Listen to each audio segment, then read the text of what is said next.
ಮೂರು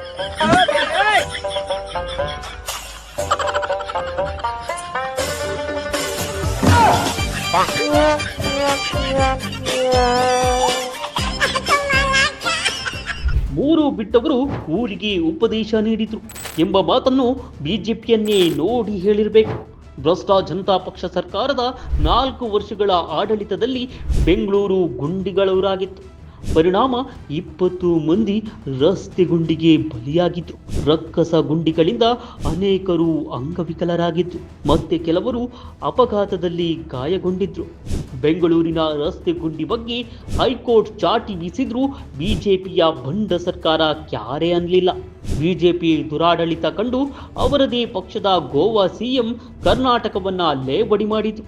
ಭ್ರಷ್ಟಾಚಾರದ ಕೆಸರಲ್ಲಿ ಅರಳಿದ್ದ ಕಮಲದ ಸರ್ಕಾರ ರಸ್ತೆ ನಿರ್ಮಾಣ ನಿರ್ವಹಣೆಗೆ ಕೋಟಿ ಹಣ ಸುರಿದ್ರೂ ರಸ್ತೆ ಗುಂಡಿಗೆ ಮುಕ್ತಿ ನೀಡಲೇ ಇಲ್ಲ. ಬಿಜೆಪಿ ಕಾಲದ ದುರಾಡಳಿತದ ದುಷ್ಪರಿಣಾಮದಿಂದ ಈಗಲೂ ಬೆಂಗಳೂರಿನ ರಸ್ತೆಗಳು ಗುಂಡಿ ಬೀಳುತ್ತಿವೆ.